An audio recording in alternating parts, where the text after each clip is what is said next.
અમદાવાદના જીવરાજ બ્રિજ નીચે અસામાજિક તત્વોએ ભેગા મળીને લાકડી અને લોખંડની પાઇપ વડે હુમલો કરી એક શખ્સનું મોત નિપજાવ્યું હોવાની ઘટના સામે આવી છે। મૃતક નટુભાઈ પરમાર ગઈકાલે રાત્રે ગલ્લા પાસે ઊભા હતા ત્યારે પાછળથી આવેલા 4 હુમલાખોરોએ તેમના પર જીવલેણ હુમલો કર્યો હતો। હુમલા બાદ ગંભીર હાલતમાં નટુભાઈને હોસ્પિટલ ખસેડવામાં આવ્યા હતા, જ્યાં સારવાર દરમિયાન તેમનું મોત નિપજ્યું હતું। મૃતક નટુ પરમારની પુત્રવધૂના પરિવારે પારિવારિક વિવાદમાં આ હત્યાને અંજામ આપ્યો છે, ત્યારે પોલીસે ગુનો નોંધી આરોપીઓને ઝડપી લેવા ચક્રો ગતિમાન કર્યા છે।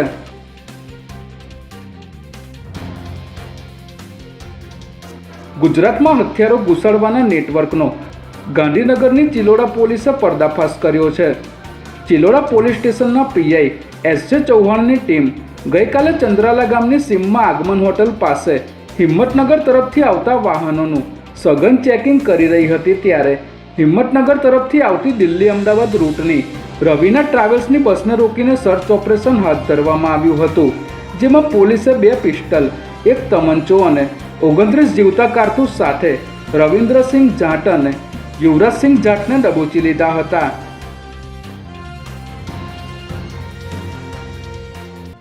ગુજરાતમાં દારૂબંધીના કડક અમલ વચ્ચે વડોદરા જિલ્લા એલસીબીની ટીમે અમદાવાદ વડોદરા એક્સપ્રેસ હાઈવે પરથી વિદેશી દારૂ ભરેલું આખું કન્ટેનર ઝડપી પાડ્યું છે। ચોક્કસ બાતમીના આધારે એલસીબીની ટીમે એક્સપ્રેસ હાઈવે પર મંજુસર પાસે વોચ ગોઠવી હતી, ત્યારે બાતમીવાળા કન્ટેનરને રોકાવીને તપાસ કરતા તેમાંથી વિદેશી દારૂની 1250 પેટીઓ મળી આવી હતી, જેની બજાર કિંમત 1.5 કરોડથી પણ વધુની થાય છે। ત્યારે પોલીસે કન્ટેનર અને દારૂ સહિત 1.63 કરોડથી વધુનો મુદ્દામાલ જપ્ત કર્યો છે, જ્યારે ડ્રાઈવર ગોપાલરામ બિશ્નોઈની પોલીસે ધરપકડ કરી આ રેકેટમાં અન્ય કોણ સંડોવાયેલું છે તે દિશામાં કાર્યવાહી શરૂ કરી છે।